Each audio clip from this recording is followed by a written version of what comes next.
Comissões. Senhor Ministro, eu não quero cortar a exuberância otimista da apresentação do orçamento, mas em todo o caso, e em abono da verdade, convém fazer aqui pelo menos alguns esclarecimentos e algumas questões que eu gostaria de colocar. E o primeiro prende-se exatamente com o escrutínio de um excedente que o Sr. Ministro apresentou e que é, devo dizer, em grande medida virtuoso. Repito, o excedente é em grande parte virtuoso. Mas, Sr. Ministro, para sermos transparentes e rigorosos, é preciso fazer aqui uma decomposição. Porque, na verdade, quando apresentam este excedente de 1.500 milhões de euros, a verdade é que este excedente resulta de 3 fatores que, se fosse no nosso tempo, os senhores considerariam algo como receitas extraordinárias, mas que para os senhores é só um excedente virtuoso. E vou-lhe dizer que é a alocação de 1% do IVA para a Segurança Social, o abono de família, que anteriormente era repartido em parte igual pelo Orçamento da Segurança Social e pelo Orçamento de Estado, e que hoje em dia é inteiramente pago pelo Orçamento de Estado, e esta transferência paulatina, é certo, mas que em todo caso já conta com aproximadamente 27 mil contribuintes que anteriormente pagavam para a Caixa Geral de Aposentações e que agora já descontam para a Segurança Social. E, portanto, os números, repito, são em grande parte virtuosos, mas é conveniente fazer este esclarecimento e fazer esta decomposição. Porque, nesse sentido, se fosse com as regras antigas, Sr. Ministro, o excedente andaria à volta dos 450 milhões de euros e não os 1.500 milhões de euros aqui apresentados. Bom, mas feito este esclarecimento, eu perguntava ao Sr. Ministro com que grau de confiança, se essa confiança é moderada ou se é absoluta, com que grau de confiança é que apresenta aqui a taxa de desemprego que prevê, dos 7,6%. Porque, Sr. Ministro, é bom lembrar quando em 2004, o então engenheiro José Sócrates, ainda não era primeiro-ministro, referia-se a uma taxa de desemprego de 6,7%, não é 7,6%, 6,7%, como uma situação de alarme social. E eu pergunto ao Sr. Ministro o que é que considera uma taxa previsível de desemprego de 7,6%. Se 6,7% era de alarme social, o que é esta agora? Mas pergunto-lhe mais, Sr. Ministro. Perante um cenário de crise, que todos temos que admitir, com mais pessoas a inscreverem-se para o subsídio de desemprego e mais pessoas a reclamarem prestações, como o Sr. Ministro acabou de dizer há uns minutos atrás. Como é que o Sr. Ministro considera que é credível que o desemprego para o próximo ano seja de 7,6%? Eu li aqui uma entrevista, aliás, interessante, do Sr. Secretário de Estado, Pedro Marques, e que por momentos achei que tinha tido um assomo de lucidez, porque diz, nós estamos a fazer uma governação, mas depois, de facto, na outra página, diz que não é uma governação eleitoralista. Mas o Sr. Secretário de Estado diz que esta previsão não é realista. Mas todos os analistas, todos os economistas se perguntam como é que é possível, numa situação de uma economia parada, com efeitos imprevisíveis da crise, mas que certamente não serão virtuosos, com os problemas que as empresas e as famílias enfrentam, como é que faz esta previsão? E, sobretudo, como é que a despesa orçamentada para subsídios de desemprego é apenas 93,7% da despesa que estava inscrita para 2007, Sr. Ministro, para há 2 anos atrás. E, portanto, o que eu lhe pergunto é com que grau de confiança é que encara esta previsão. E mais, Sr. Ministro, pergunto-lhe como é que entra para estes cálculos o fator da produtividade, que está em queda. Há um ano atrás tínhamos uma produtividade na ordem do 1,8%. Agora, no segundo trimestre, perdão, de 2008, Portugal estava com uma produtividade negativa, em 0,5%.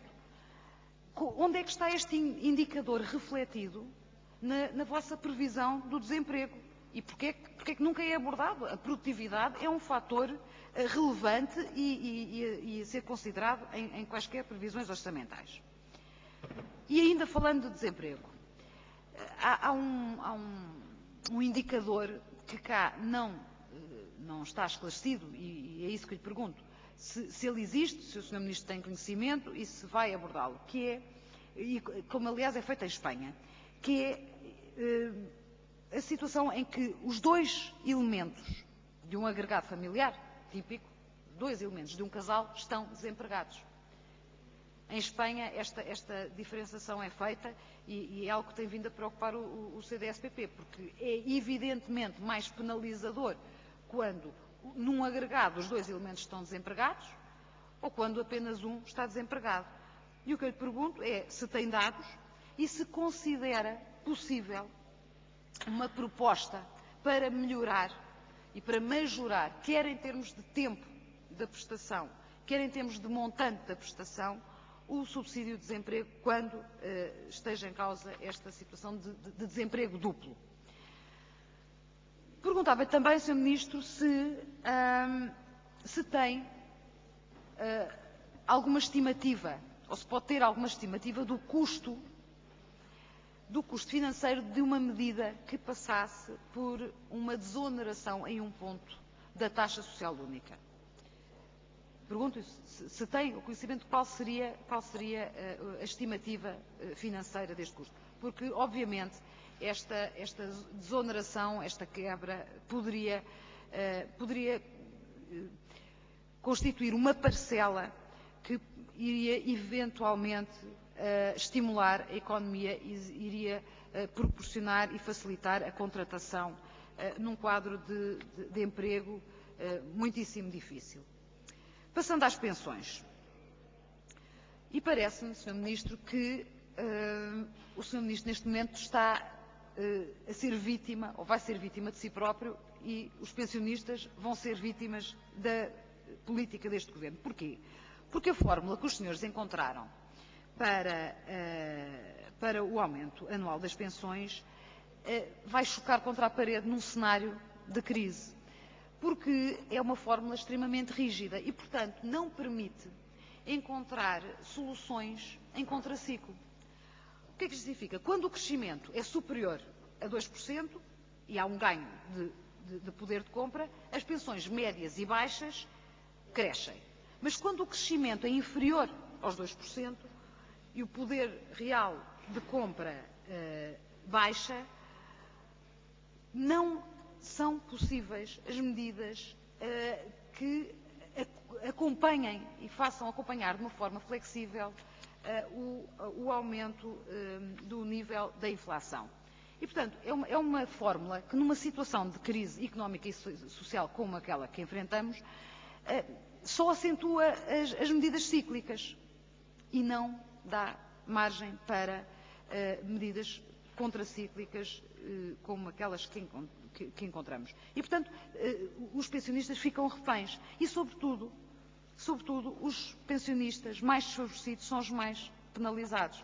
Porque, repare, as pensões que sobem com a inflação são aquelas até aos 600 euros. A partir daí, e só retroativamente, a partir daí, o acréscimo é inferior à inflação. Ora, Sr. Ministro, uma pessoa com 600 e poucos euros de pensão, 650, não é uma pessoa rica. E esse aumento de 2%, 2,4%, indexado à inflação, e repare, é a inflação que já está ultrapassada e já está obsoleta neste momento. Como é que os senhores vão atribuir a estas pessoas uma inflação, um aumento da pensão abaixo da inflação que, com toda a probabilidade, existirá em 2009? Isto quando, e sobretudo, quando não temos indicadores económicos de emprego nacionais e internacionais que nos permitam acreditar que a inflação não seja muitíssimo superior. Ainda falando nas pensões mínimas, ao Sr. Ministro, e vou dar os dados que o Sr. Ministro conhece, 47% das pensões são até 273 euros. E 36% das pensões em Portugal andam entre os 273 e os 379 euros. Ora, nestes últimos anos, o aumento tem sido na ordem dos 2,8%, que é o que está previsto agora. Repito, neste momento, a inflação agora verificada é de 3,1%. E com toda a probabilidade, também este aumento das pensões mínimas ficará abaixo da inflação real. No CDS temos, como o Sr. Ministro sabe, uma especial preocupação com as pensões mínimas e, como sabe, houve um especial empenho quando o PSD e o CDS foram governo em aumentar as pensões mínimas e, como sabe, foi conseguido um aumento de 34 euros, e quando o vosso anda na ordem dos 13 euros para as pensões mínimas. O que nós entendemos é que é necessário pensar num esforço suplementar e contracíclico para estas pensões. E isto é uma questão de opção política. A Sra. Deputada Maria José Gamboa veio tentar diabolizar, dizendo que não nos preocupamos com a pobreza. Oh, Sra. Deputada, a nossa grande divergência é que para os senhores só os beneficiários do rendimento mínimo é que são pobres. Não são só esses os pobres. E, portanto, não diabolize as nossas propostas nem a nossa postura. Agora, é uma questão de opção política. É uma questão de opção política. Os senhores inscrevem um aumento para o rendimento mínimo garantido de 16,06% e não de 3%, como os senhores escrevem aqui. Isto era outra pergunta que eu gostaria de fazer. Como é que os senhores dizem que o aumento é de 3,2%? Desculpe, o aumento de 372 para 430 é 16% e não 3,2%. Portanto, para o rendimento mínimo garantido, que são esses os únicos pobres que os senhores encaram, tem este aumento. Para as pensões mínimas, os aumentos andarão nos 2,8%. E é esta a nossa grande clivagem política e ideológica. Os senhores não encaram como injusto que uma pessoa que tenha uma certa idade, já não tem sequer possibilidade para encontrar emprego, seja pobre.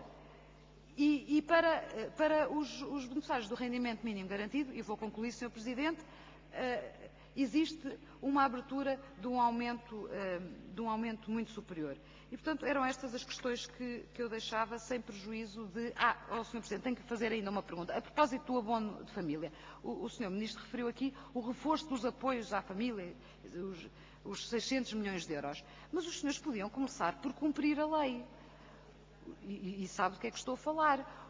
Por uma interpretação abusiva, ou da Segurança Social, ou da Direção-Geral de Contribuições e Impostos, os senhores decidiram interpretar a lei no sentido de dizer que os pequenos empresários, os empresários em nome individual, que recebem abono de família, só o recebem tendo em conta o volume total de negócios. Ou seja, eu sou um proprietário de um pequeno café e o meu acesso ao abono de família é tido em conta como se eu fosse um milionário, não descontadas as despesas fixas, as despesas com o arrendamento, com os trabalhadores, as contribuições sociais, o IRC.